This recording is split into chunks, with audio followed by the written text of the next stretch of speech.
Have you ever wanted to use Claude Code to be able to build something just randomly? Why don't we do that together? So what I'm going to do is I'm going to go ahead and fire up a new instance of my VS Code, and I'm going to go ahead and create a folder, and let's call this sales lead tool. And now I'm inside of here, and what we should be able to see is that there's nothing here, nothing at all. Now, I don't really like this guy, so I'm going to make him go away. And instead, we're going to open it up inside of our terminal. And there's our Claude. And what I'm going to do is I'm going to init, and I'm going to say, create me a world-class sales lead tool that will automatically qualify or disqualify somebody. Do it in a method that will allow us to rapidly make changes and go for MVP over completeness. So I've gone ahead and added that in. And what we're going to see is it's going to go through, see what we have inside of our project, which nothing right now. So this is a greenfield project, and it's going to go into brainstorms. So with the brainstorm here, this is actually a superpower plugin, and it's going to start asking us some questions. You'll see that it's going to give us some tasks, and it's going to then go through those tasks one at a time. And right now, we're just waiting for it to pop up some questions. So how do we want to qualify a lead? What does that mean to my business? What's the core decision that we need to make? Well, honestly, do they have the budget, the decision-making authority, a real need, and a timeline? That sounds pretty good. Do we want to try and score them on weighted multiple criteria? That can get messy. AI agents that determine the verdict, that's a little too advanced for what we need. So we're going to go with the BANT lead qualifier. Now it's going to go into our second question. Here, how do we want it to interact? Well, we could do a conversational chatbot, we could do API, or we could do web form. Let's just do a web form. And last, let's see, what should happen after a lead is qualified or disqualified? Should we show the results plus the CTA? Oh, you're qualified. Should we have a webhook notification? Should we do both? Normally I do both, but for the sake of this argument, let's just show the result plus the CTA. All right. Next, it's going to ask us what we want to use for rapid iteration. Now, I know what I would want to do, but let's just say that for the sake of this argument, that we went with what it recommended. And you're going, wow, I have no idea what that code is. That sounds a lot of foreign to me. Totally fine. I get that. Let's walk through it. So we're going to stand up a Next.js and Tailwind type setup here, Tailwind CSS, and the Next.js is just a rapid JavaScript type service. And in doing so, let's see, what approach do we want to go with? Single config file, change the criteria in seconds. That sounds pretty good. We could go AI evaluated. We could do a database. Wow, those are kind of overkill. Let's go with the config. So what we're doing is we're going to set this up. Now, my preference is usually to build things, Dockerize it, and then deploy it. So if you don't have these tools on your system, then what you'll probably want to do is set it up so that something like a brew install or something along those lines can be done for you. And I'll get into that in a second. Let's just look through this here. So we got our sales qualification stuff here. We're looking at what does this look like? Well, you're going to have your UI, you're going to score it, and then you're going to have your results page. Doesn't sound too bad. And then we're going to keep going down. What does the single source truth define? What do we ask? What are our options? How much do we weight each answer? And then there's some example structure here inside of JSON. Don't worry if you can't read that. All you need to know is that these are the different weights that are applied to budget, authority, need, timeline, and then our outcomes. Qualified. Hey, you're a great fit. Book a call. Send them to the book page. Or, oh no, you're disqualified. Sorry, you're not the right fit. Here, download our guide. And from there, we know our user flow is that they basically are going to land on the form. They're going to fill out the questionnaire. On submit, they're going to get a weight calculated and then be routed to either that book or that guide page.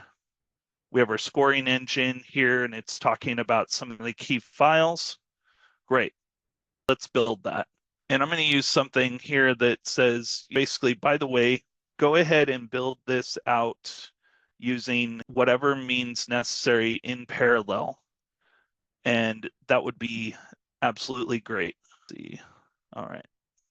That didn't work because I was in ask mode. All right. Yep. Go ahead and create the branch and everything here. Let's see. Let's tell it to create a new repo. And now let's try this again. Do all the actions in parallel. Now what you're seeing here is it tried to write a plan out and it denied it and said use agent DB instead. Agent DB is my homegrown system that I keep track of all of the things my agents do. And let's choose a name. We'll just call this sales lead qualifier. And I'll open it up to the public and we'll go ahead and submit. Let's say here, what it's doing is it's using the MCP server. So we have a GitHub MCP call, creating the repository with all the information that's needed. Again, it's going to send everything into my plan inside of AgentDB. Again, stands for agent database. And it's just my little database where I keep all of my stuff so that I can go back and look at things and really analyze what the agents are doing. So here it's like, hey, we need to use GitHub. Do you want to allow that? Yeah, that's fine. Go ahead and do that. We'll allow create repository, except for the fact that it doesn't like that. So it's going to actually use GH. What's GH? GH is the GitHub equivalent of CLI so that it doesn't use the MCP. And I prefer that because the CLI is more controllable. But in this case, you may decide that you want to use the MCP. So I'm going to go ahead and add that instruction in before it gets overwritten again. So it's created a plan. We're calling that plan 34, and it's going to scaffold everything out. It's acknowledged the fact that it wants me to have 4 agents in parallel.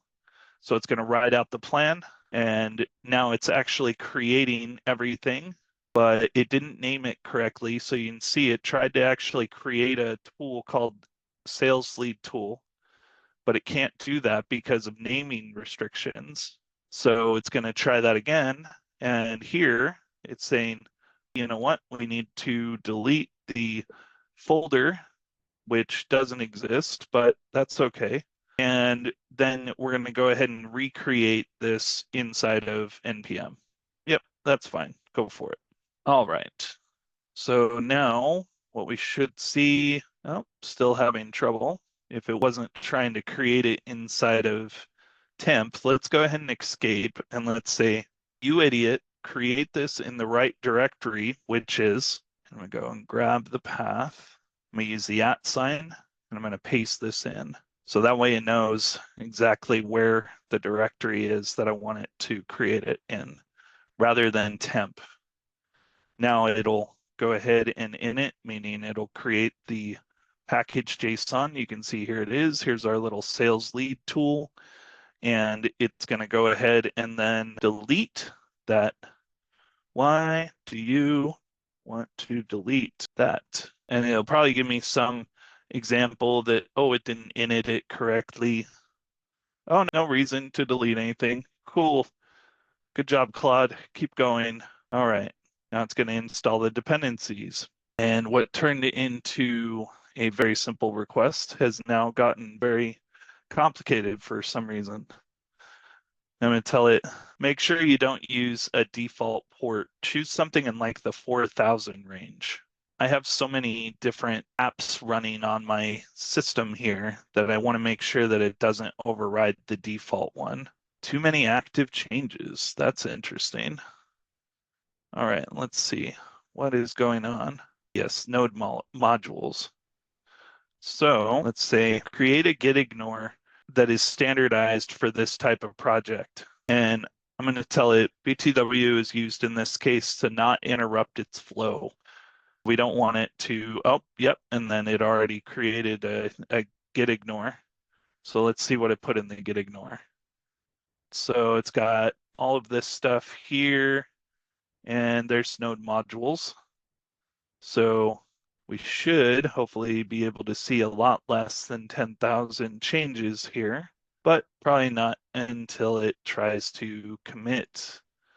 So now it's finally going to build the MVP. So it's trying to figure out how do we get everything into the pieces we need. So one of them is going to be building out all of our globals and our Claude config, another results page, another the multi-step form UI, and the other one a qualification config. So when it runs this, everything that's happening, you can control control O as an Oscar in the background, and you can actually see what it's trying to do, which is pretty cool. So if you've wanted to try to give your hand at being better at prompts, the way that you can actually understand these at a deeper level, and you'll see the exact detail and the amount of information that's necessary. Now, do you need to do this? Not at all, but it's just a good thing to understand. My favorite is when it starts going into internal monologue mode, where it's like, oh, I think we should do this, but I don't think that the user's going to like that. And it's right. Usually I don't. So let's see. We're on Opus, so that should be good. And it's starting to create out our files. And you'll see that we have a ton of files being created here. So what I'm going to do is I'm going to go ahead and find the git ignore in here somewhere, maybe. Nope, I don't see it. So, all right, let's add that. There we go. Now we're down to 15 changes, and I will just git commit that adding a git ignore. Now you'll probably want to use some better git commits, but for now, that serves the point because all I wanted to do was be able to show you that we can keep track of how many files it's creating by watching the number inside of our changes here or here. And now it's creating the pages, and I'm going to go ahead and tell it, BTW, go ahead and publish a tunnel on the same URL, on the same port that we're using when you're done. Now, a tunnel is kind of an interesting topic here, right? Because basically what I've figured out is we can actually create a Cloudflare tunnel that will allow anybody on the internet to go to this tool. And I'll leave that up for a little bit here after I'm done, just to show you how that looks. Let's go ahead and grab our simple browser, and we'll go over to localhost on 4200. And you'll see right now that the page doesn't load, but it will here as soon as it's done. So you'll see there's a couple things that are going on. And it looks like right now there's really only one agent. So I'm going to tell it, you need to have at least 4 agents going at all times. When one finishes, spawn another one. So we should see this local agent count start going up here in just a second. And there we go, spawning 3 new agents. Now it's going to try and do the tunnel setup first, which will be really interesting because there's no tunnel actively listening. So I think that Cloudflared, which is the package that I'm using, I think that that is probably going to throw an error, but let's double check. So it spawned a TypeScript specialist, a tester, and a DevOps engineer. And it's basically telling it, these are the agents and their tasks, and this is what they're doing. So now when we go down and we look at our agents, we can actually see that, oh, two of them finished, it looks like, and there's two more running. So let's see. That's kind of interesting. Let's copy that over and see. Oh, got a bad gateway. Figured we would because we don't have anything actually being ran yet. There's nothing to serve. So we'll just keep open that other port there. And agents are still running, but we're getting close. We're going to verify that the build works. And what we should be able to see here first is here's our tool, and there's our little sales lead qualifier.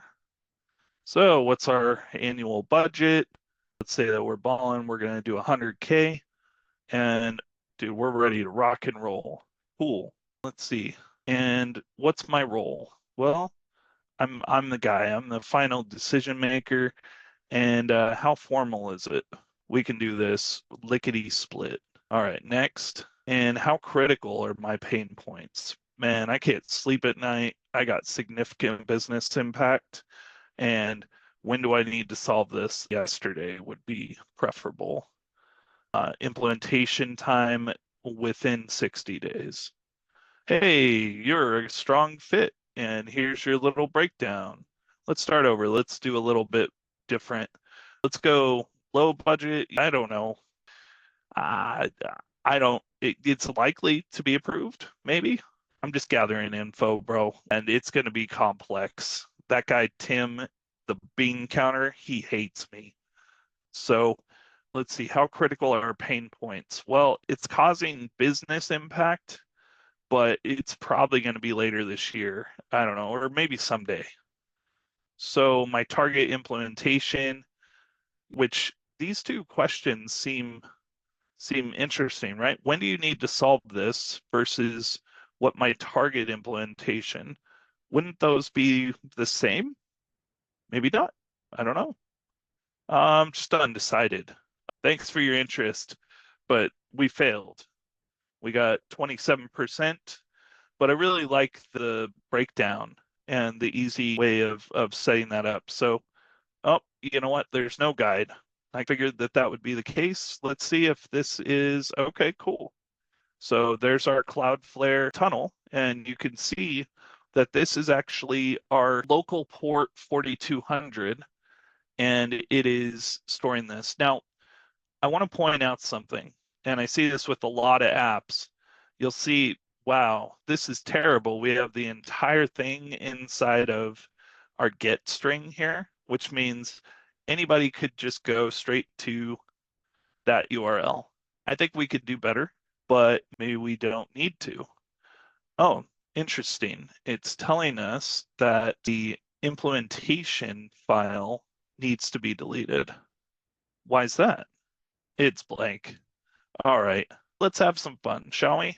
Let's say, all right, let's call in our automator team and let's see if we can do something fun. Hey guys, I need you to take this concept and just blow it up 10,000% better, stronger, and more flashy and really secure. And you know what? Add some sparkles on the page too, because I'm feeling like that would just put people over the top. All right. So I've gone ahead and I have called in my automators. Here come the automators for the team, and we're going to blow this thing up. But first, here's the URL for the tunnel. I'll go ahead and include that in the description. And then here's the URL for this tool. And you'll be able to download that. I'll include that in the description as well. Now, oh, of course, who's coming out? Ben the Automator. He's our lead for our team. And then we're going to call in the Sentinel. Sentinel is a security person, which wanted to give it a specific security review. We're calling in our Alchemist, which is the AI UX enhancement expert and machine learning. We have our architect. The architect is going to come in and figure out what the performance upgrades need to be. All right, so now we've got 4 of these agents going simultaneously. Let's check in on what we're looking at here. So it's going through and it's trying to analyze this. Now, I want some more info. Let's see. This is what I was talking about. So here you can see that we called in the alchemist. The alchemist now is going to think about how to add my sparkle animation, how to make it micro interactive, maybe a smart UX, add in some architecture, and it's going to go ahead and document everything. Now, I specifically gave my automators the requirement that when they create things, they create it in a doc analysis and that they actually create chapters so that they don't override each other. You'll see here is 02 architecture. This is 01 visual improvements. We have our security hardening. And then we should also have an index and a couple other things that are being generated. So we might need to see what that's all about. Let's see. All right. So there we go. So here's our little index. And don't worry, I'm not going to make you read Markdown. So here's our sales lead qualifier. We're going to 10,000% upgrade that plan. And here's our summary. So we're going to basically take all of the people. Oh, look, the catalyst is going to be in here too to see what kind of webhook infrastructure we need and some other stuff. You know what? Crap, I forgot. Go ahead and smart commit. Let's see. Smart commit the working P. That way we can get rid of this count, right? Because we got 26 files just hanging out. And so it's going to go ahead and commit here. Let's go ahead and let it do its thing. It's going to diff everything, go through, log, double check everything that we've got. It sees that I added a git ignore, and now it's finding all the untracked files. This is something that I just added today because when I tried to have my commits done in the past, it always missed the damn untracked files. So I wanted it to go through and set this up. And you know what? I'm going to also tell it, can you add in some really badass testing and linting for this, please? All right. And the window that I quickly hit enter on here was just basically doing a git add and adding all these changes in here. So that way we would be able to get rid of all the other window or all the other files. And so there we go. All right. And here's our A team upgrade. So again, we've got our index here and we've got all of these individual files. Now, I'm not going to get into every single one because that would take a while, but what we can do now is really see that we want to, if we want to do something, let's move this over here so that way we have a little bit more of our real estate back. All right, so this is the visual enhancements, yes. And you can see, you know what? We're going to start out with the sparkle animation. All right, visual magic. What the hell does that mean? I don't know. We're about to find out, but it's about to put in a particle effect system. And oh, we got a lot of code. What else do we got? A shimmer border. Let's see. What else? All the way down here, phase 4, we're going to AI ready the architecture. So we're actually going to put in an LLM hook. Wow. Just all kinds of crazy shit going on here. Let's see. What is phase 2? Phase 2, a progress bar that feels alive. We're going to add pulsing glow and animated numbers. And then phase 3, we're going to smart UX and adaptive questioning. Phase 4, AI ready. And then, let's see, right about there. Engagement hooks and trust signals, right? It's all about that social proof. Got to make sure people know my business tool is the greatest tool in the world. You should use it. Millions are using it. All right. Oh, look, we've got some decisions that are needed.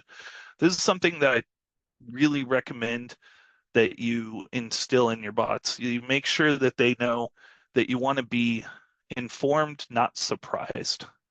When that happens, you're able to really get some quality results. All right, so let's see. So we got to scroll down.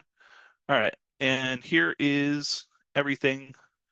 All right, so we're going to say, please use ask user question at all times. And I need you to remember that because I'm not going to fucking tell you again. So I get a little abusive with my bots sometimes, but this is honestly how I would talk most of the time to get things done, at least to myself. And cool. So it went ahead and wrote a memory. I'm always curious to see what they write for their memories here, because when they write the memory, never present decisions, options, always use ask user question tool. Great. And user was explicit and firm about this because I cussed at it. It prefers running 4 agents at the same time. 4200 was the dev server. Great. So we got a lot of really cool stuff. What are our decisions? Aha. So for our AI features, what should we do? Well, let's go ahead and do vertical edge client side SDK. No, we don't want that. We don't want our API key exposed to the client. We could do a full backend API and we could skip AI. You know what? We might need to skip AI for this for right now. I'll do an entire another video on this. For our data, we're just going to go ahead and put it in Postgres because that totally works for what we need. It's interesting. It needed 5 decisions, but it only presented 2. Let's see what the other decisions are that it needs. Probably because I told it to skip it. It might not. Oh, no, here we go. Let's go free, then premium. That's fine. So when we go to market, how are we wanting to do this? Well, we could soft launch and then we could product hunt. I'm going to go ahead and say, let's go product hunt first. Let's go big bang right out of the gate. Now, I know you're saying, but Ben, we didn't do the AI. How is it going to be big bang? It's fine. We will add into it. We don't want to overwhelm everything. Yes, the visual sparkles and a lead API. You know what? Yellow, bro. I'm going to tell it. Just yellow it. And that way, so you're ready to push things. That's fine. But I really want those tests. The tests are what are going to make it worthwhile. And then let's go ahead and close out that. Let's go back to our little sales tool here and see nothing was modified. Although we have these 17 modified files, I don't think we've restarted NPM yet, but I want to be sure. So let's go back. Let's go to localhost 4200. Yep, I don't see any sparkles yet. So it's adding in some test infrastructure. And at this point, you're probably going, Ben, we're all over the fucking place. What is going on? You're right. We absolutely are. And I'm sorry about that, but this is how I program. And the cool part about Claude is that what you're not seeing here is that I have 6 other terminals open, and that normally I would be swiping between them here, but we're not doing that because I don't want to confuse anybody. So it's running a build and it's running through everything to see if we can build it. One of the cool things is that our test actually fixed issues with spaces, and we have 107 tests passing. Those tests will allow us to iterate on this really rapidly, because without those tests, we won't know if a change that we made broke the infrastructure at all. And here it is, just going through, modifying the configs a little bit more.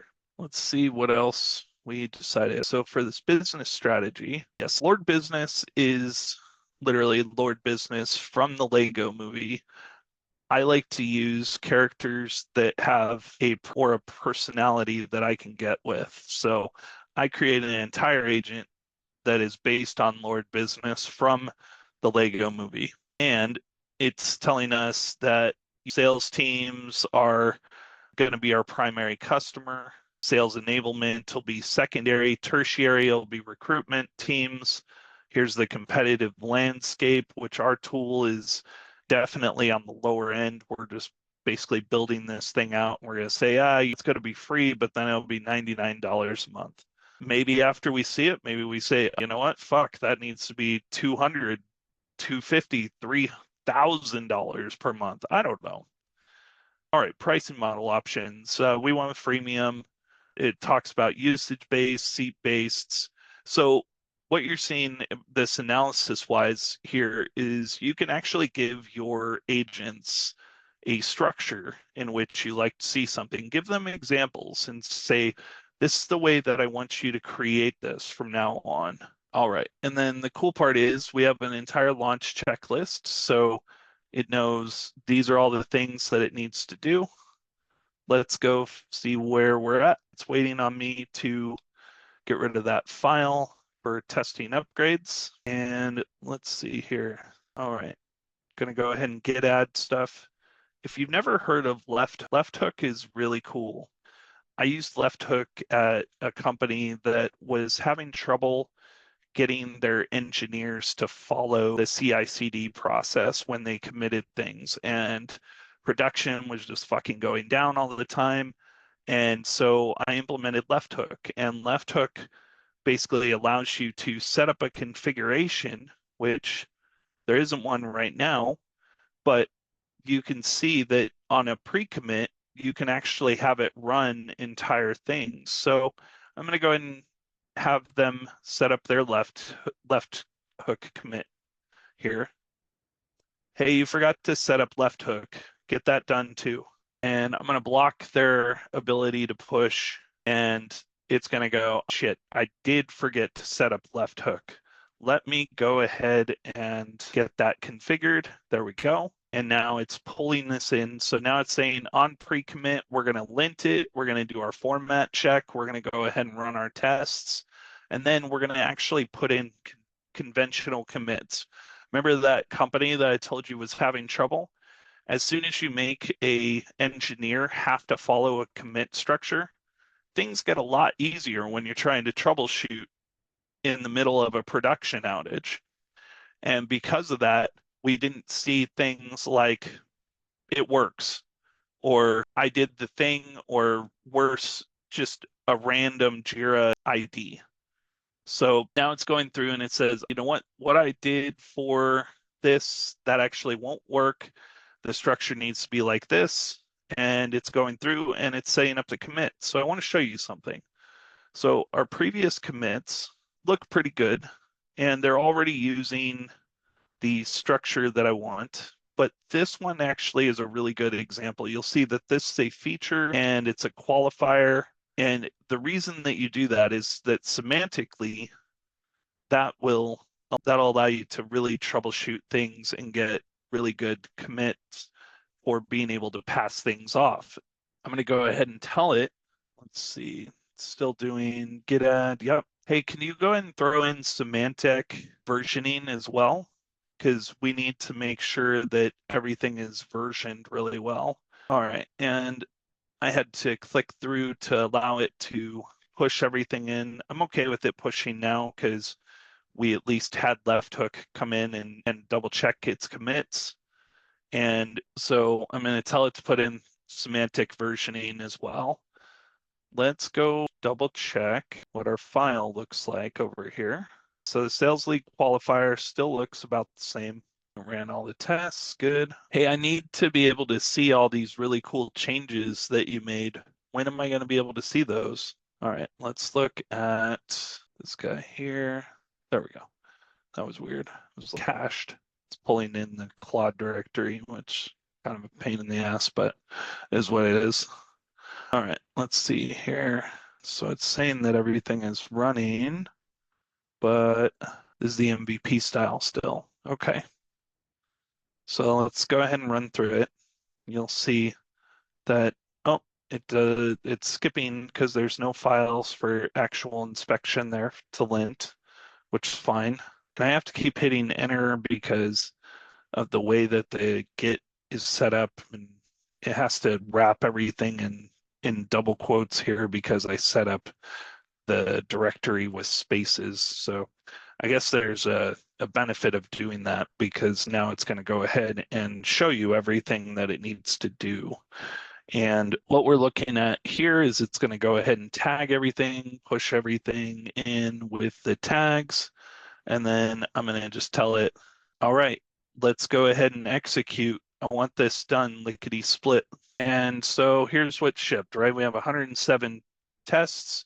We're linting it, prettying it. We've got our semantic versioning. We've got our change log, and we've got everything already on our dev server with the Cloudflare tunnel. And then it's telling us, here's the new release workflow going forward. So I'm going to tell it, hey, you know what? Make sure you remember that we need to actually implement those version changes and increment all the time. I had a couple windows pop up simultaneously. That was preventing some issues. Whisperflow is usually the one that I use for this. And the problem with Whisperflow lately has been that there is some weird binding issues with the shortcuts. I don't know if anybody else ran into that, but for whatever reason, it wants me to only use standard buttons. And so I couldn't do my Command Shift X or anything like that. So it's kind of weird. Anyway, let's see here.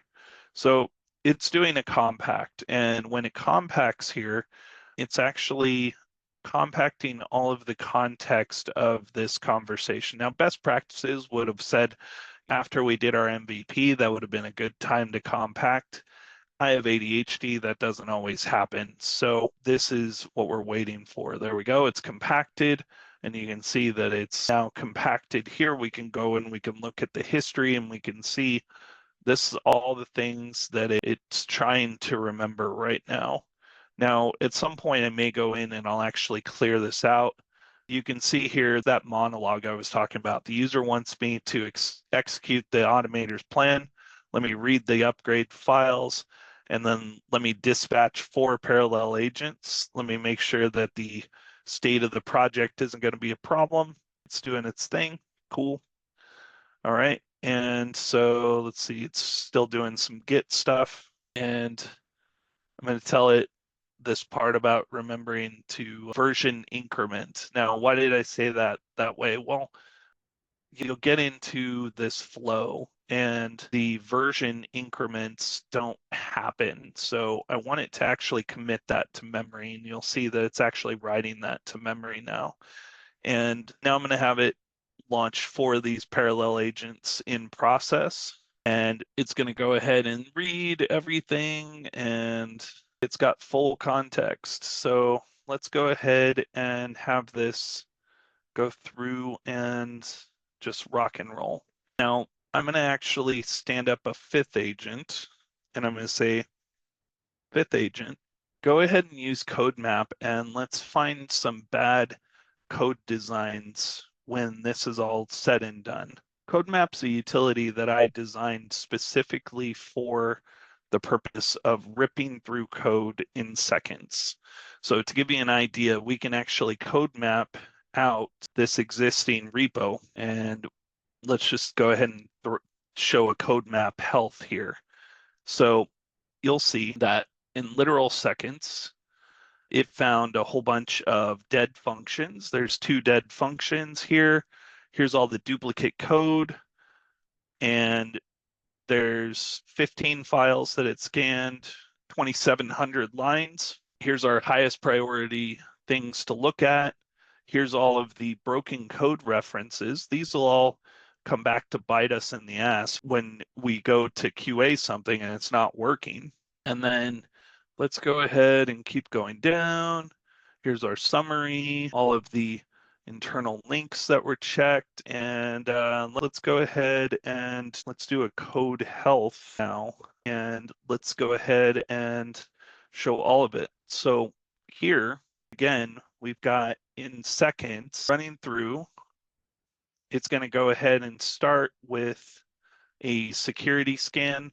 So here's all of our findings, doing an NPM audit, and it's deduped them to make sure that we don't have duplicates. Here's all of our dead code analysis. Here's our code dupes, our test coverage, our cognitive complexity, which right now we don't have any, our code hygiene, our ADA compliance. And then as we get down here, it starts talking about our delivery health and seeing, did we follow good Git practices or not? It didn't find any GitHub actions. That's because we haven't set them up, but it did find left hook, so that's good. It's finding that we have stale documentation, and that needs to then be fixed. And here's all of our documents in the inventory, and there was about 759 files. So why do I show you this? Well, because by showing you this, I can actually empower you to create utilities yourself. I wrote that in Rust myself after researching things, and I said, I need a badass, really efficient way of analyzing code, and you suck at repping through and pattern matching. So, all right. So here, what it's doing, and I hate it when it does this because I think, there we go. No, so it gets in this weird scrolling whatever mess, and it's because it's trying to write to temp, and I don't really like it to write to temp. And so it's basically just telling us what the implementation summary is going to be. And that's cool. Do it up. We already know what the implementation is going to be because we've reviewed it at least a little bit. And we'll go through it and we'll actually walk through some of these changes. Now you'll see I actually fucked up my terminal pretty good here. And let's see if they're able to get things done. So right now they're basically just trying to go through and get all of these implementations done. And this one's going to create a question card skeleton, and this is just one of those things that you have to deal with when you're doing this. Now, again, I don't really like it to write to temp, and that's something I've tried to fix, but it can be a little bit of a mess. And you'll see that we have some bleed through and some stuff here, and that's because multiple agents are trying to write at the speed of light, and the terminal just really can't keep up with it. So I'm going to try this again. This usually works for being able to fix it, at least temporarily. There we go. Those are going through. Let's see. All right, so we've got about 28 files that are going through. Let's read our security test plan. That should be interesting. All right, so right off the bat, I already know that the security test plan is gonna fail because it's on port 3000 and it should be on 4200. So when it tries to validate, all of that's gonna be broken. And let's see here. So it's gonna try and send out everything. It's going and battle testing the API. It's doing some unit tests against it, and here's the manual security check, right? So basically it's going to look for no hard-coded credentials, no sensitive data, no data in logs. Our API keys are using variables, clickjacking prevention, all of these things. And then we're going to automatically scan through. These are really rudimentary scans, but you get the idea. Performance testing, and there we go. There's our production list, which basically says these are all the things we need, including the security features being documented. It's telling us you may even want to check into Redis, which, great, maybe we'll do that. All right, so here, talking about all the test patterns and the APIs and everything that we just talked about, right? And again, some more, this is a for loop. So it's actually going through these files, and then it's trying to echo out the first 10 lines of each file. Sometimes it does weird shit like that because it needs to analyze the files. I'm going to tell it, if you need to analyze any of the code, make sure you use CodeMap. So by having CodeMap reiterated in there, it probably won't make it into their current list of all of the agents going back and forth here. Let's see. So these are the SEO improvements. These are our new files that are being created. doing some structured data and some quality checks. Great, that looks good. Let's go ahead and let's have some fun. Let's go ahead and do another window. And right now it's trying to write everything using Git, and it's going to go ahead and lint everything. Let's see. So we want high effort. So let's go ahead and say something along the lines of utilizing Playwright. I want you to QA the entire application. Remember that the port is not on 3000, it's actually on 4200. Can you do a recursive QA for me and just literally click on all the shit, try to break it, and report everything back? So we're going to launch a Playwright, and here it's going to actually QA.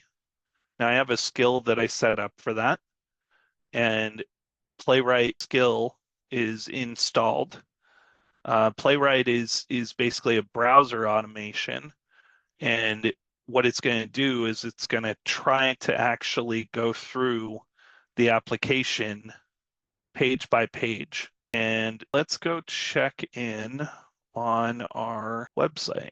Look at that. All right, so cool. We actually have a little moon icon, although it doesn't look functional, and it's kind of reskinned some things. So let's just say, let's just skip through a couple of these, and I'm a key influencer, but you need an RFP and I don't know, immediate, but we're experiencing some problems and within 60 days. Boom, there was fireworks. I don't see any glitter yet, but that's okay. Let's see if it booked out. Oh, didn't create the book link yet, but that's kind of cool. We can just replay fireworks over and over and over again. That does wonders for my ADHD. All right, let's see. So it's going to set up end-to-end testing. So it's actually creating a Playwright config over here, and that Playwright config is being determined dynamically based on my application. And it's installing Chromium. That way it can actually launch that in a headless browser fashion. And let's see here. So we're now up to 274 tests, and I'm going to say, can you guys work with the product manager on this? And let's go ahead and double check that we've got all the features that we need to make this a project. And no, that didn't go through that time. So I have to grab it from here. There we go. Now we're going to see if it'll engage my project manager. Oh, look, it's using code map, trying to find the dead code that's in there. And it's looking for ghosts. And this is going to get annoying quickly. So let's go up to Claude. Let's go over to our settings file. And let's just go ahead and give it, that should work. 0 dead code. Interesting.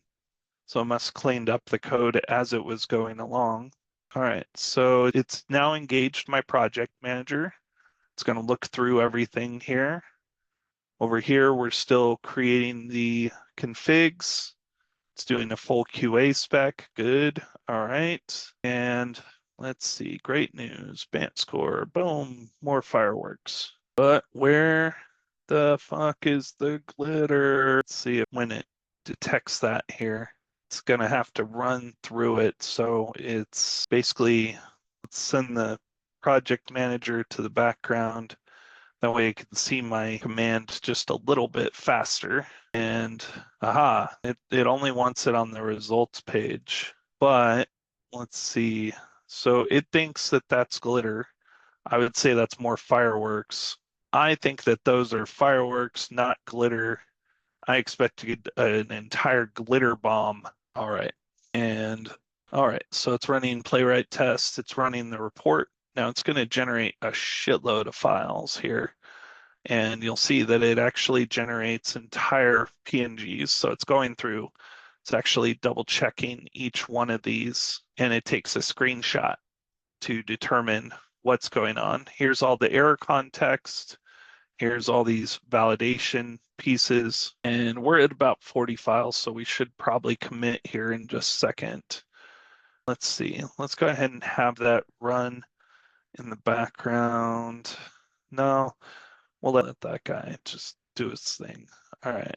So it's got a compact. Again, we've hit a really large amount of context here, so it's got a compact.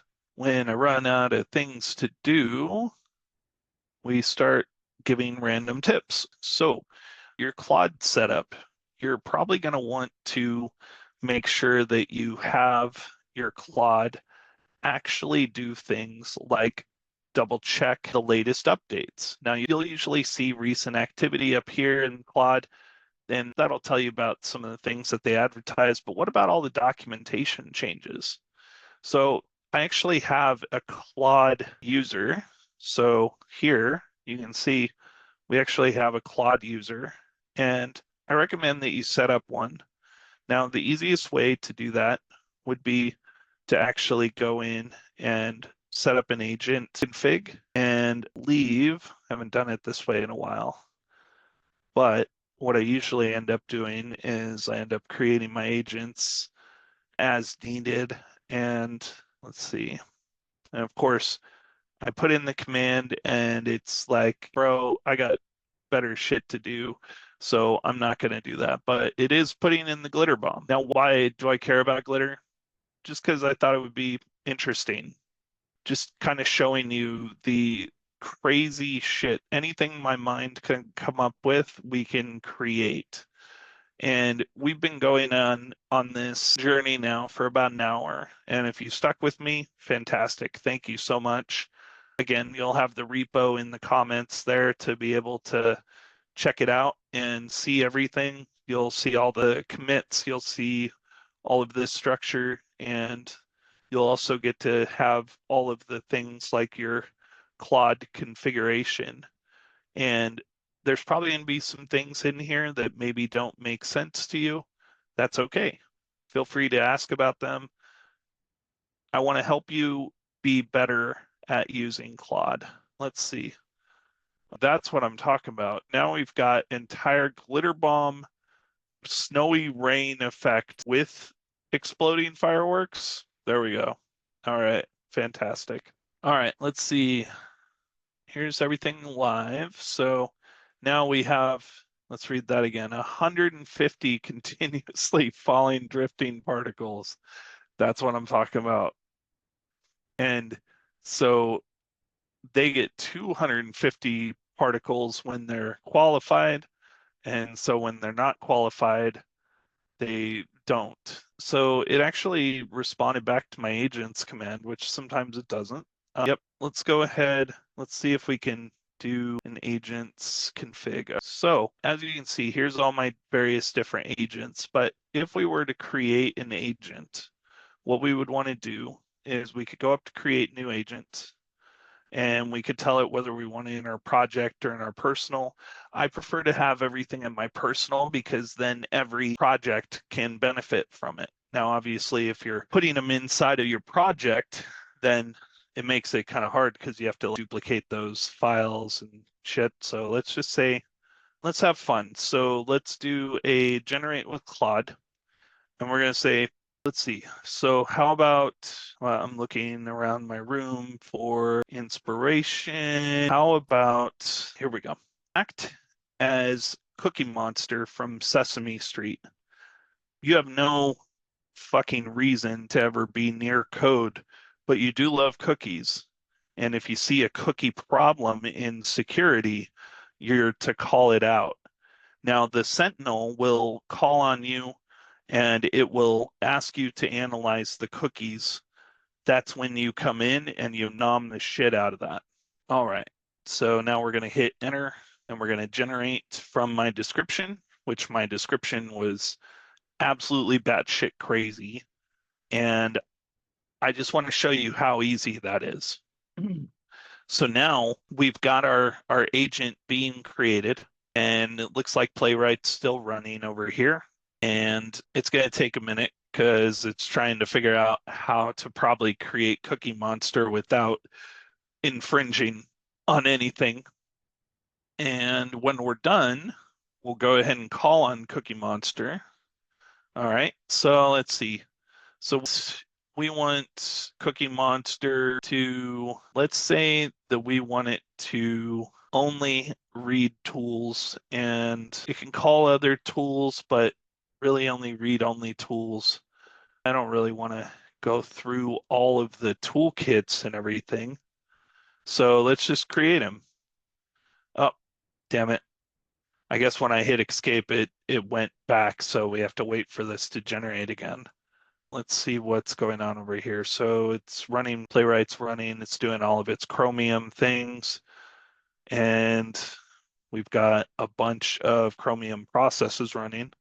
Let's see if there's anything fun in the background. This is all code related to doing its QA specs. So you can see that it actually is double checking to make sure that the first option of every question is the right dimension, that it's walking through the entire form, selecting the worst answers, making sure that everything page loads, the progress behavior, the button state, all of that. So let's go back. All right, let's try this again. So I'm going to uncheck all tools. We'll just give him read only. Let's create him. You know what? He can go nuts. We'll give him Sonnet, and Cookie Monster blue. So he always got to have that. So, and let's go ahead and give him a memory. So, all right. So here is what it ended up with. It gave it glob, grep, read, web fetch, and web search. And you're going to use this agent when security analysis involves HTTP cookies, session cookies or authentication cookies, cookie flags, or cookie-related vulnerabilities. The Sentinel or security-focused agent should delegate cookie-specific analysis to this. You are Cookie Monster from Sesame Street, but you're the Cookie Monster who grew up, got street smart, and became an absolute expert on HTTP cookies, session cookies, and every damn cookie that flows through a web application. You still great. This is already amazing. Let's go ahead and save it, and we'll go up and let's see, I gotta scroll. So let's see if I can scroll while 1, 2, 3. All right, the list is so long that I had to hit the up on my keyboard and then scroll. There we go. That's what I expected to see.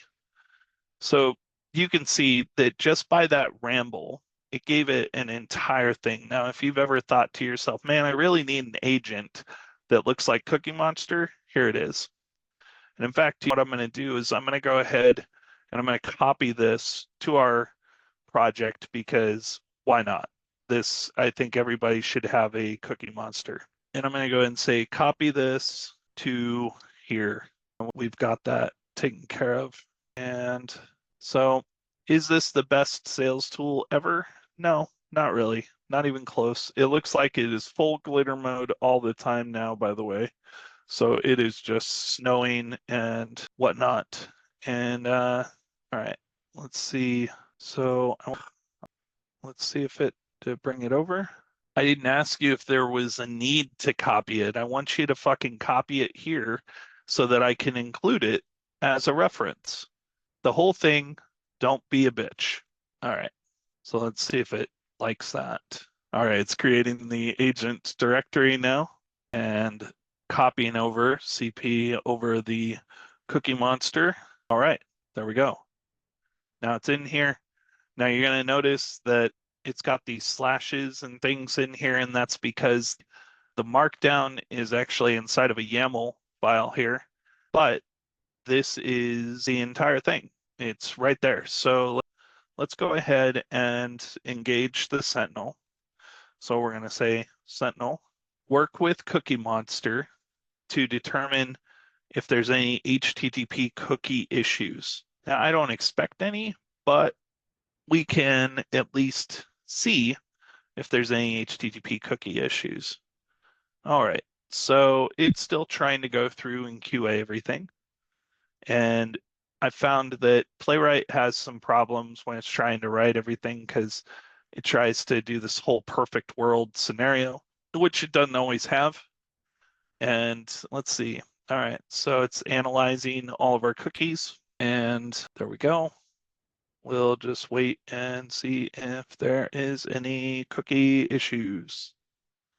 If not, I'm going to make it create a cookie issue so we can see what Cookie Monster does, because the people want what they want. All right, let's see. Going through, still looking for cookies. I don't even know if we have any cookies, to be honest. And that's going to make Cookie Monster sad. All right, it's looking for tough cookie. Interesting. I've never seen that before. It's doing all these bash commands. And let's see if we can find it. You know what? This is taking too long. Can you use CodeMap and find them faster? See if CodeMap can find cookies faster. All right. It's going to grep through. Oh, look at that. It returned a whole bunch of stuff, mostly related to our definition of cookies for the agent. Let's see, what is it doing? It's pattern matching again. Zero cookie issue. All right. Well, we have to, let's see, Cookie Monster is now engaged. And actually, let's make it fun. Let's go ahead and interject Lord Business. And I want to tell him, your job is to create a cookie abuse nightmare that we can simulate for the Sentinel and Cookie Monster.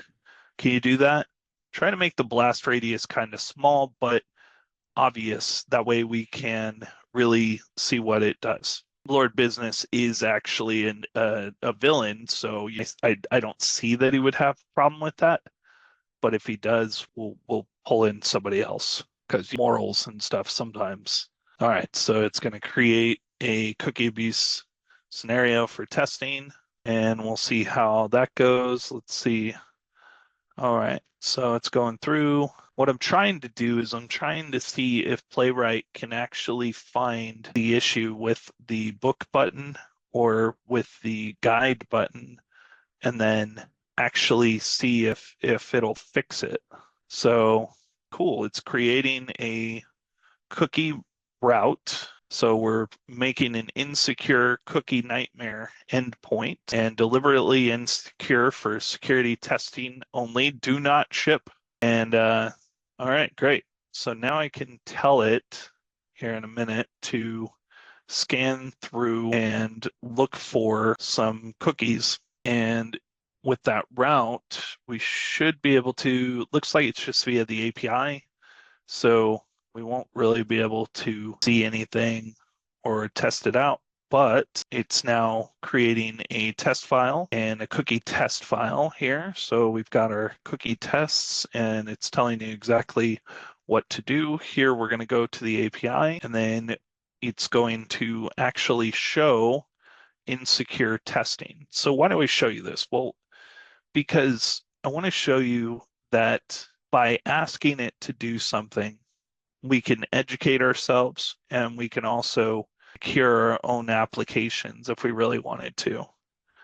And this is pretty cool because cookie abuse is one of the reasons why your app ends up being abused and people start logging in, passwords get stolen, all kinds of fun stuff. So let's YOLO, bro. Let's unleash the Sentinel and Cookie Monster on it. And let's see what it does. Let's see how it patches it. Actually, you know what? Before we do that, can you commit? So I need to commit everything. So I want to show you all of the modifications if it makes them. So you can see here's the QA still going through. So what I'm going to do, because test results will get outrageously huge here, is I'm going to go ahead and nope, that's agent DB. I want the get ignore. There we go. So we're going to say test dash results, and we'll go ahead and do that. And then that way, there we go. That got rid of all of those. So we shouldn't have to worry about committing those. Go ahead, grab the status, go ahead and diff everything, go ahead and stat everything, go ahead and log and check all of our last couple commits. What it's doing is it's determining what changes existed before this. And you'll notice here that it's actually co-minifying things. What's that? Well, co-minification actually takes and gets rid of all of the data that bots don't care about. So you'll see here that by giving it all the files, everything that we need inside of my agent format, and all the hunks of stuff, it makes my diff go much faster. Normally a git diff with 40 files worth of stuff would probably take a little bit to go through. And you can do fun things with this, adding in peer requirements or to be able to actually do different CI/CD things, right? So you can make changes, kick off pipelines, do all kinds of fun shit like that. And so it's creating all of our commits inside of these groups. It's specifically grouping our cookie nightmare together. And there we go. It's going through and actually fixing all the lints on our files. Why does that matter? Because one formatting mistake, depending on what language you're in, could cause problems. But this way, it also stays prettier, right? So now it's going to be pretty and we'll be able to look at it. And so it's moving through the commits. Let's go check in on Chromium. Chromium is telling us that everything passed. That's interesting. So let's see if it just fabricated something while we were sitting here, because I don't remember seeing a free guide option. See, I am calling shenanigans. Let's see. So, all right, let's see. You got to be careful with some of these longer ones here. You can see it tried to add in RM right at the end here. It's kind of interesting. It's trying to get around some of the issues. Oh, you know what? That's actually a fix that I put in place earlier. It was doing some command parenthesis replacement stuff that I didn't really care for. So I went ahead and got rid of it. So now it's actually putting it inside of a file and getting around it. Claude will do some really interesting things to get around any of the parameters that you tell it that it can't is a four-letter word, and it is not afraid to exploit the hell out of that just to see if it's actually a can't or if it's a shouldn't. And you can actually put in place hooks and various other things. By the way, if there's anything that I've talked about during this hour and a half ramble, please let me know if you would like to see a video on that. This is one of my first videos. I'm literally just going through this process. I have no agenda. We're entirely on the ride together. So welcome, and I'm sorry, I guess. I don't know. Let's see here. So it is doing mobile loading here. And no, I think we want to leave the debug spec. So what about all the links? All the links work everywhere? Cool. So interesting. And I found a couple ESLint problems in our cookie nightmare. So it's prettying up those formats. Great. And we're almost there. Let's look at our security architecture real quick. So our security architecture has created a threat model. We're going to assess the risks. And this is an example of what I was talking about before, right? So the URL parameters show false qualification results because why? Because I could literally just change this qualified equals true to false. And that's why you end up sending everything not as a get parameter like this, but as a post parameter. Let's see what else we've got. We've got API abuse stuff. So this is very common. A lot of tools out there will not actually spend the time validating their API and making sure that they have things like rate limits and different things in place. That then allows you to do things like DDoS. And here it is. There's the DDoS, where we can send 1,000 requests per second to the score endpoint and we can make it be unavailable. Now you can have different cache misses and various different database entries that are corrupted. And then of course our friend cross-site scripting then allows you to actually put in right here the ability to just send a little script box that says alert XSS. And now this is kind of low level, but what happens if you give somebody a link, and since it was putting up whatever number we set in the score box here, we decided that we wanted to steal their cookie. That cookie then would allow us to log in. It would allow us to act on their behalf. This is a use case for a bank, for example. You really wouldn't want anybody in your bank. Could be your Facebook account, could be anything, really. You just would never want anybody in there. So we've got some clickjacking stuff here. And basically, then we can do drive-by malware. We can do all kinds of different results inside of the iframe. We've got MIME sniffing, so we can actually send a different type of response, not just HTML. We could send some type of response that we don't want. We've got the man-in-the-middle attack here, which is always interesting to be able to modify the payload as it's coming through. And the way you would do that is you would actually put in place your HTTPS security headers and HSTS. So breaking down all the controls, let's go back and double check where are we at. So it's still just trying to get through all the linting. You can see it's like, oh, hey, this error catch that you've got going on here, you don't actually use that variable, so let's call it _e, or maybe you do use the variable, but naming convention wise, it's actually better to have the right type of naming convention in place. And it's got an index lock issue. I've been running into this because what you're supposed to set these up inside of Git subtrees so that they don't collide with each other. And sometimes I'm too lazy to do that, so we end up deleting the lock. So it finally found the problem. So it said, oh, here we go. Your home page book is a 404. Everything's good on slash. Guide is also 404. Cool.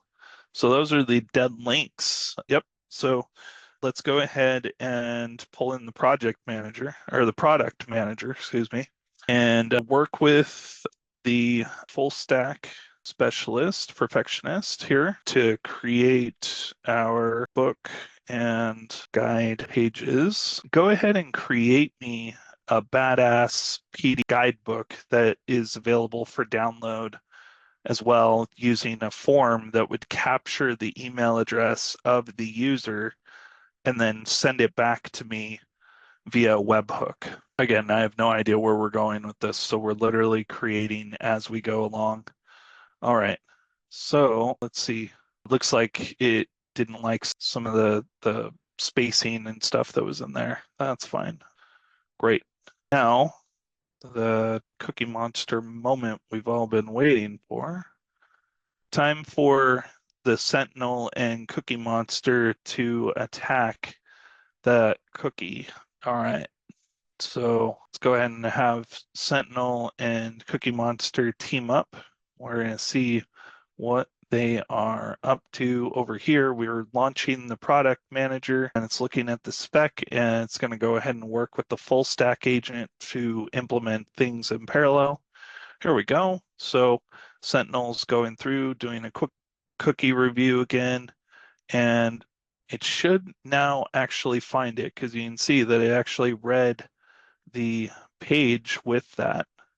Oh, it actually did. Here we go. Here's the security analysis. It's creating an incident for us. That incident then is going to have all these details in it about what is going on. And let's go ahead and add our audit title here. So we're doing a comprehensive assessment, and this is what we're looking for.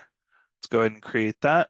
Product manager and full stack perfectionist are still working over here. Let's go ahead and set up the view so we can see this in real time. All right, so you can see that we actually have, let's see, not sure if, yes, that's the validation for the security, or sorry, for the lead page, not for what we're working on. So let's go ahead and close this out.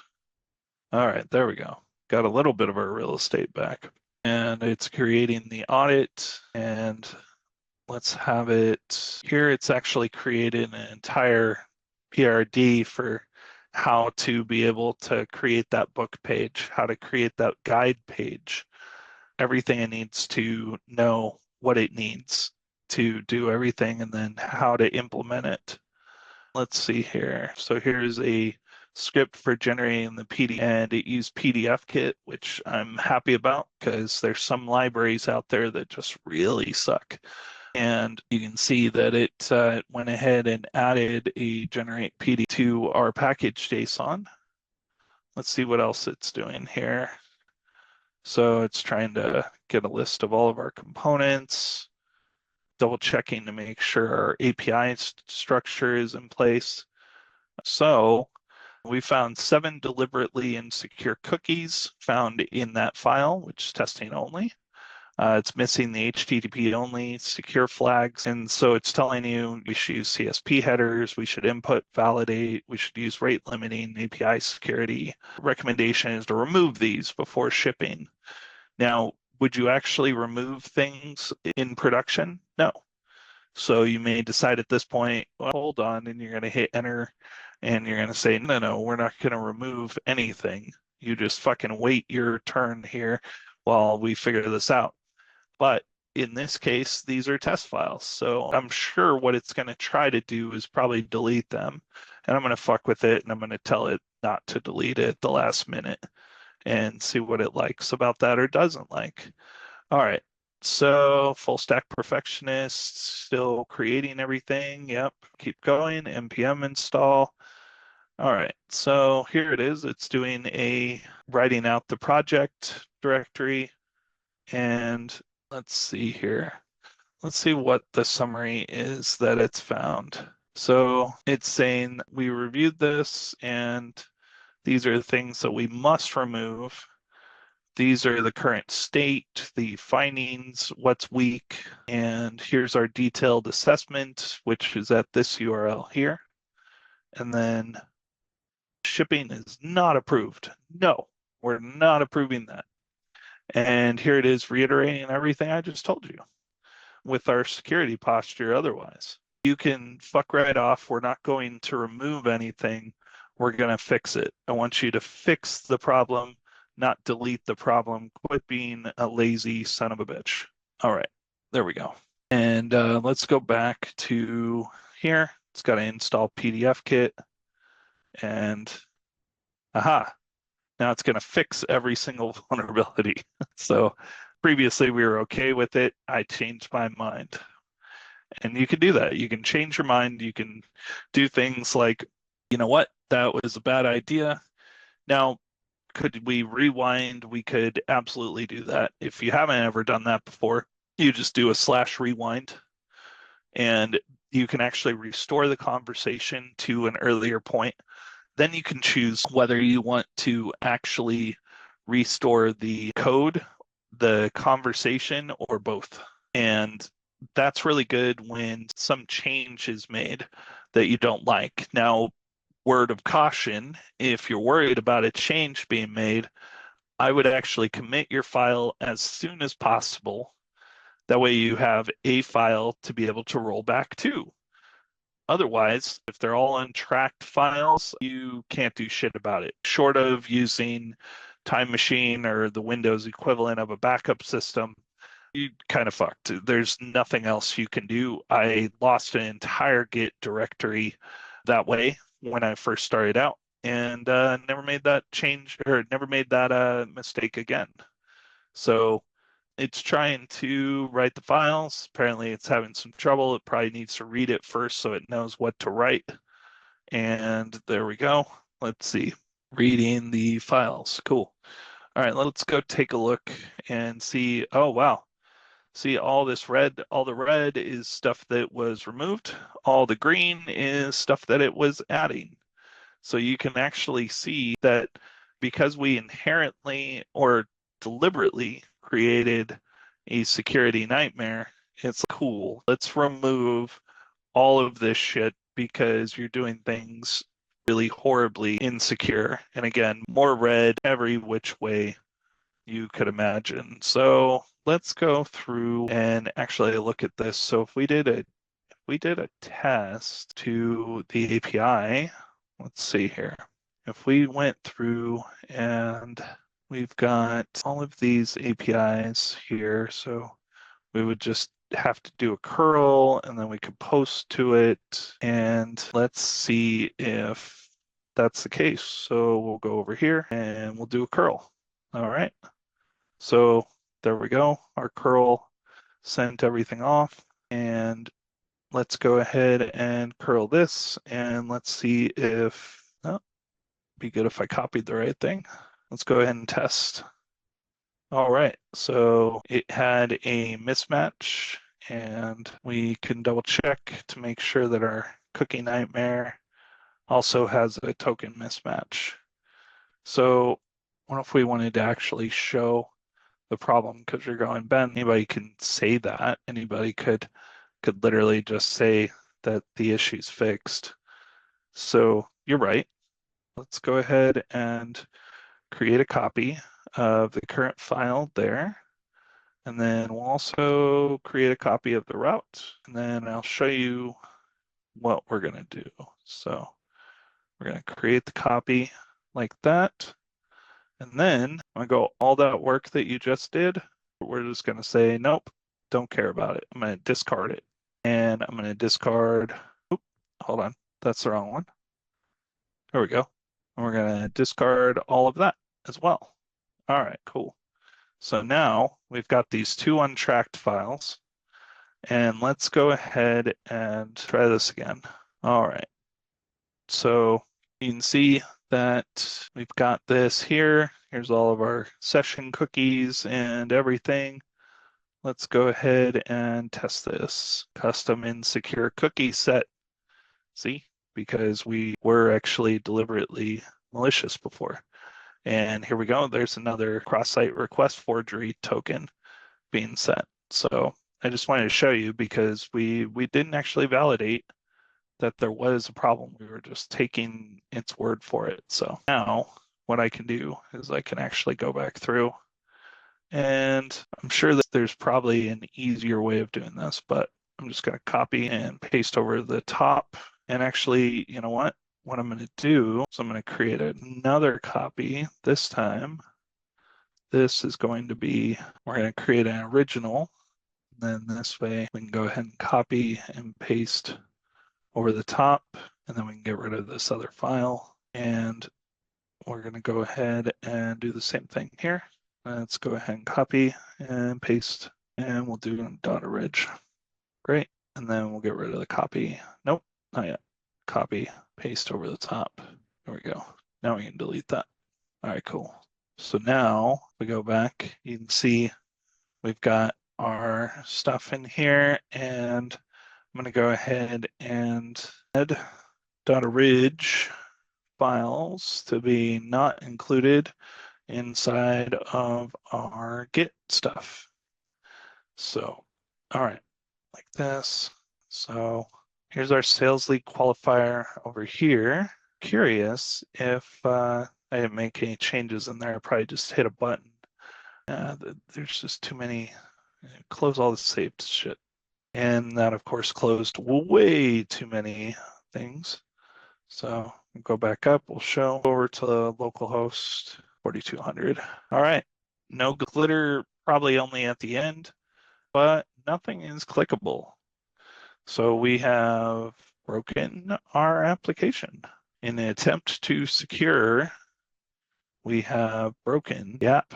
So now we gotta wait, and at least we should be able to get our booking page maybe. There we go. Booking a strategy call, and we can fill all this out. And let's just say John Doe and demo at demo.com and example and 480-8675309. That one's for you, Ken. All right. And just like that, we booked it. Wasn't a very good user experience, but it's there.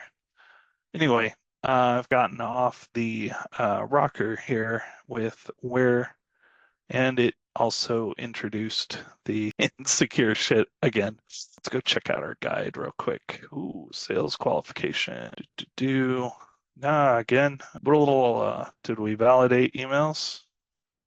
We did. Cool. Demo, download. Where did it download? It didn't actually download thing. Maybe it sent it? I don't know. Anyway, so what did we learn today? You guys probably learned that I have ADHD, but you also probably learned a little bit about Claude, and that was kind of the goal, was to be able to give you a little bit of an inner look at the process, what we're doing. It'd be a lot better if somebody gave me something to build. So if you have anything that you want to build in the comments, please let me know. I need something desperately. I need guidance. All right, let's see.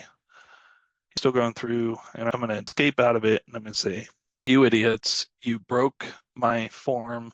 Now I can't even click on anything. And I'm going to go ahead and have the coordinator coordinate this. No, not that one. You take care of wrangling these bastards. You take care of, oh, there we go. Just was delayed. All right, so it's going through. Can we run our tests to see if something broke? So it's thinking that the issue was as simple as CSS. Incorrect. See if it found anything in the tests. Form page looks fine. Everything should be clickable, but let's see if the gradient is blocking things. No, still broke. New fix. No. This browser is starting to get annoying as shit here. Let's see if, what's this PDF? I thought I fixed that. All right, let's see, extensions. PDF, apparently I disabled it. Let's go back to our files and try this again. Aha! So it wrote me a nice little BANT framework, and here is our repeatable process and our steps, and great. So we got everything here. All right, practical guide to closing more deals. Definitely don't judge us based on the fact that it's not centered or anything like that. PDF generation sucks sometimes. The git log and build is clean. So it's trying to tell us that everything should be working, but still no. It's trying really hard. Definitely not perfect, right? And took this and went a little too far, maybe, without any idea of where we were going, because we all of a sudden we're testing cookies and we're doing different things. Interesting. See? So by adding that needs, nope. Oh, there we go. Just like that. So now we're in a little bit of a pickle. Isn't this super insecure?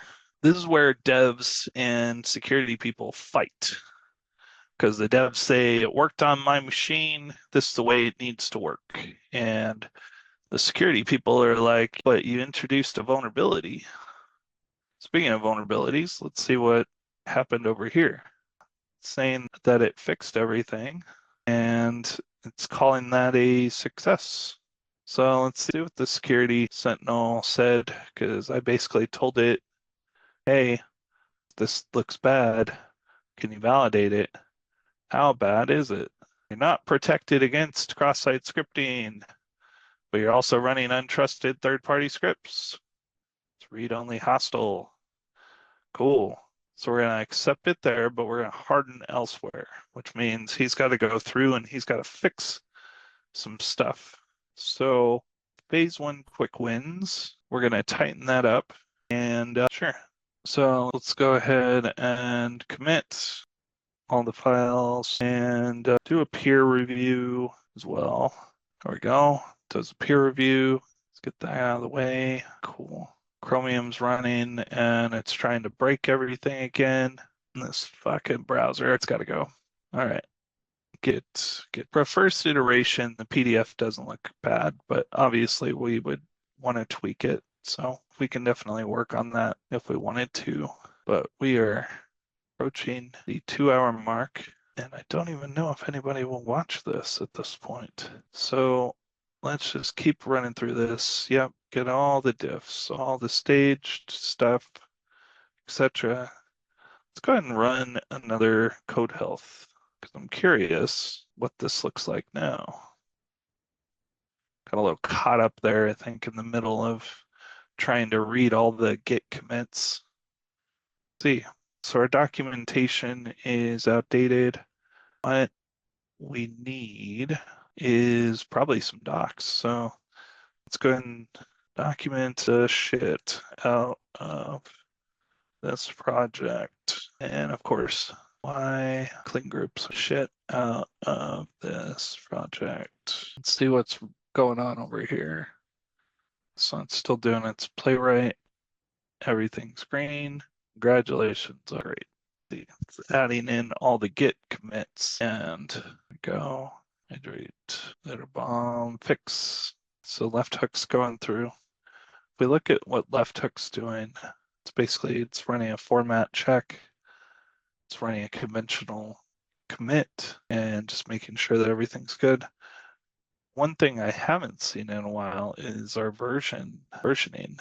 So I'm wondering if we've actually caught up or made sure that our versioning is actually being maintained. I don't think it is because our commits here, let's see, I see Claude taking a lot of credit in here, but I don't see any of our versioning.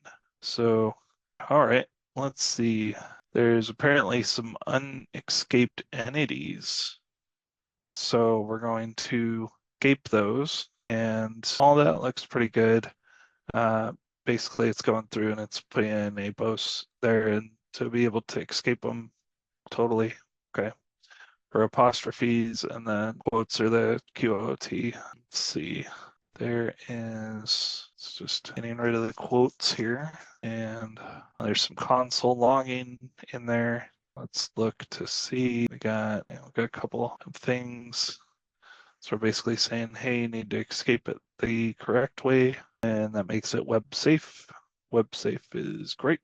We like web safe. So it's telling us that we don't have a webhook URL configured because we didn't set one up, which understandable. Let's go ahead and run through this. There we go. And you know what? I'm gonna ask Ben to review the PDF. So we have this PDF here. I'm gonna go ahead and copy the path, go in and paste, and tell me if it's a good first draft. There we go. And CD through that. It's doing its format checking, all the stuff that I told you about before.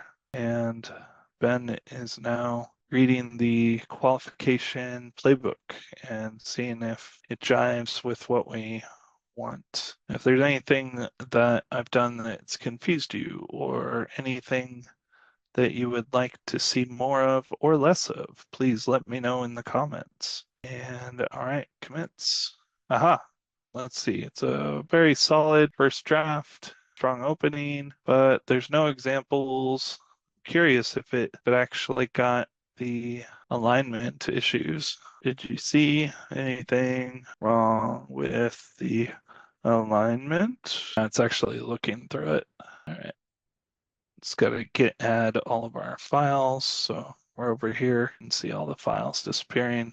Aha, it's inconsistent. It's left aligned. Cool. Yes, rewrite it. That way when I give you this repo, it has everything that you need in it. And there we go. All the commits are done.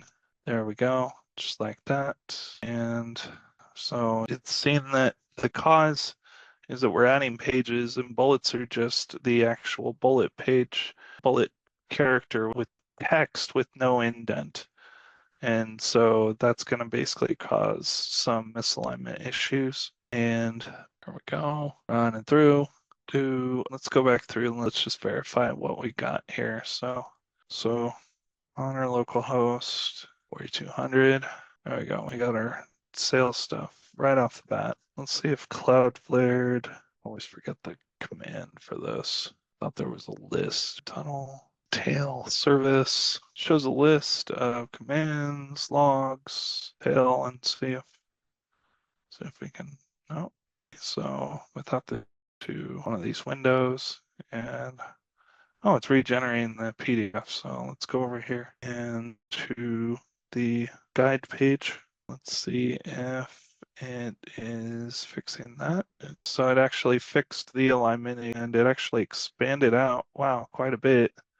And so let's try this. Can you generate an HTML version of the PDF first and then create the PDF? Because I've been told that that actually solves the problem and makes it so that you have consistency. And it didn't paste what I wanted.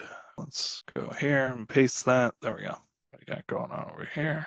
So it's basically just telling us here, we've got all these commits here. So let's code map security real quick. Curious if it'll find the booking page and the guide page, sending everything inside of the get. Let's see what I found. Found a whole bunch of stuff here. There's all these different weak algorithms, different things like that. Yep, 46 security findings, but no actionable security findings. Interesting. These are all false positives, it says. Weak cipher. So let's see. So you don't see any vulnerabilities related to sending all the parameters via GET as opposed to POST. HTML to PDF is the right move. Let's do that. That way it helps to control this output. As you can see, we got a lot of stuff here and it's kind of aligned, not, and we'll just see if that fixes it here. So there we go. That looks a little bit better. Alignment's very easy to see. Everything's aligned and we don't have any blank pages. That looks like a pretty good quality PDF. So we can actually pull this up as well. So where's our page here? And there's an HTML version of the BANT playbook. All right, let's see. Can you make it so that when a user submits a form on either the guide or the book page, that they get a confirmation? Also, I don't see how the user is able to actually download the PDF and they don't really get a confirmation of when they book.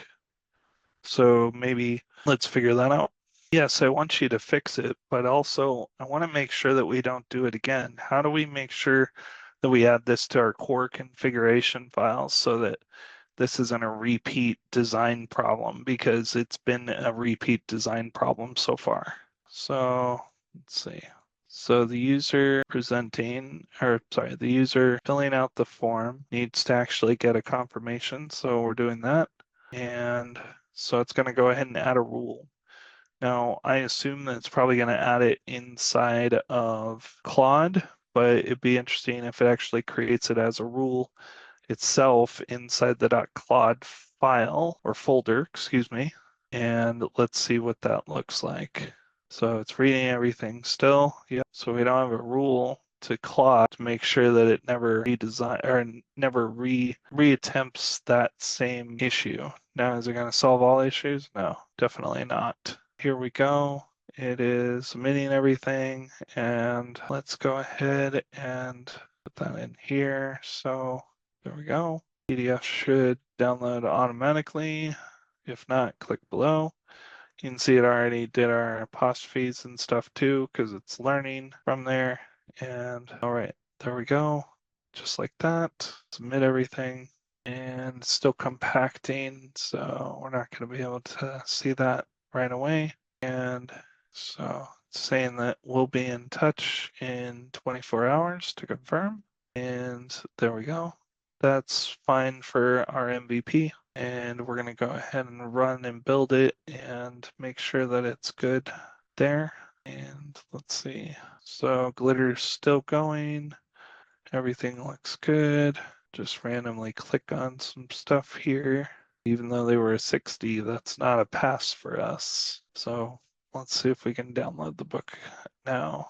So let's just say demo@demo.com. There we go.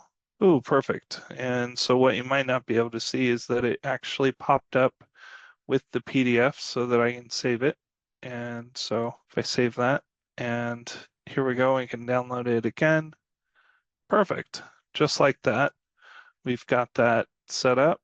And now it's saying that we've also sent this guide to demo. So what I'm going to do is I'm probably going to leave that functionality right there. I want to actually challenge you, go in and add a email relay. Now there's a number of ways that you can do that. You could use something like Mailgun. You could use Resend. You could even set it up to use a local mail relay, whatever works for you. Or you may say, you know what? We don't even need to actually email it because in this case, there's no need to email it. That's fine too. But I at least wanted to show you what that looked like. And then let's go over the book page, and it'd be good if I spelled things correctly. Book. No, not keeps trying to auto correct here. There we go. Book a strategy call. Demo.com and copy company and 480-867-5309. Again, that one's for you, Ken. And we book our strategy call. There we go. So it's saying that you've received this and we'll book it. And let's go ahead and leave it there. Now, you're probably going, Ben, this is great. I want to use this thing today. I don't want to run NPM, scares me. That's crazy. So I'm going to say, can you generate a simple version of this where all it is HTML, and that allows somebody to be able to inject it as an iframe or copy and paste the HTML, throw it in something like high level. So over here, it's been modifying our score token lib to make sure that everything is completely secure over here, and modifying our page so that all of the values are no longer sent as a param to string on the result, because again, we've seen what that can do. It's going through and updating all of the logic for this page and how to display everything, how to load the results, how to do everything. Excuse me. And on submit, it's going to post the answers to our API and be done. And then server-side scoring, and it's got our signed cookies. It's got everything we need. And so it's telling us here that the size changed. Should the size actually be success true, or should it actually be a full JSON blob? All right, and there we go. So it's creating an entire HTML page, which is pretty cool. So this should be now usable as HTML. Let's go ahead and try it out. So here's our same thing without the glitter, and there we go. So it's all set. It doesn't even have everything in the get parameter. Can we book a strategy call? So booking right now obviously is going to go to /book. If you don't have a book page, then that's not going to work for you. But I will go ahead and include that in the repo here. Let's see here. JSON blob is better. Security fix about the results page, not about the post response. Yep. Okay, so it's basically taking it from success true, and now it's actually including everything in the JSON blob again. And here's what changed, and go ahead and commit. All right. So if you decide that you want to embed this, all you would have to do is take the content inside of the HTML here, and you can just drop it in inside of an HTML block, and this should work for you. It's already self-contained inside of JavaScript and HTML tags. And if you want to change the wording, you can just go in and you can change the wording, or you can import this as your Claude project and then be able to utilize it. If this was at all helpful for you, please feel free to like, comment, and share.